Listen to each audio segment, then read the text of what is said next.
बाबा जल ढारेले हम तोरे लगी जइबो के पगली हरे करब सुमारी जेबो तोरे लगी रोज दिया बार रे। अच्छा हे रे बोल हरे करब सुमारी जेबो तोरे लगी रोज दिया बार रे। हम तोरे लगी जइबो के पगली बाबा जल ढारेले हम तोरे लगी जइबो के पगली बाबा जल ढारेले हरे तोरे नाम लिख देबो बाबा पर चढ़ाई दिल पतरे रे। तोरे नाम लिख देबो बाबा पर चढ़ाई दिल पतरे रे।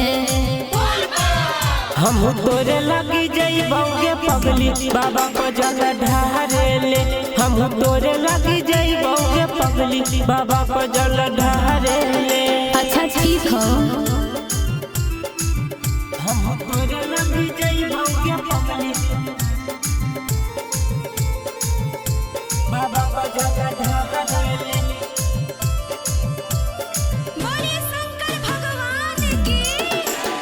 तोरे लगी जइबो के पगली बाबा जल ढारेले हरे गौरा के जैसे चाहो है बोले रानी वो सही तू हमरा बना के रखियो रानी समझली रे। अगे बाबा से मांग लेबो हम तोरे हाथ गे सातो जन्म तो निभैबो हम साथ अरे अर्जी लगाइबो हम बाबा से सुन तोर बारे रे। अर्जी लगाइबो हम बाबा से सुन तोरे बारे रे।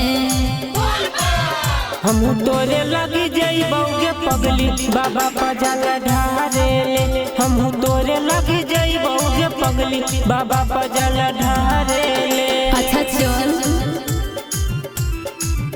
हम तोरे लगी जइबो के पगली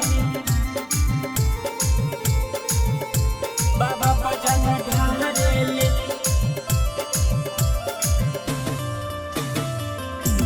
तोरे लगी जइबो के पगली बाबा जल ढारेले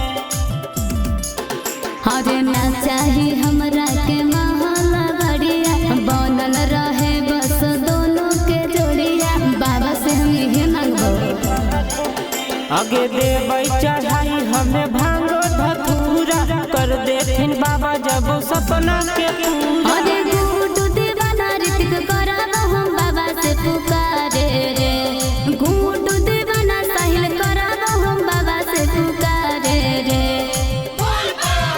हम तोरे लगी जइबो के पगली बाबा जल ढारेले हम तोरे लगी जइबो के पगली बाबा जल ढारेले।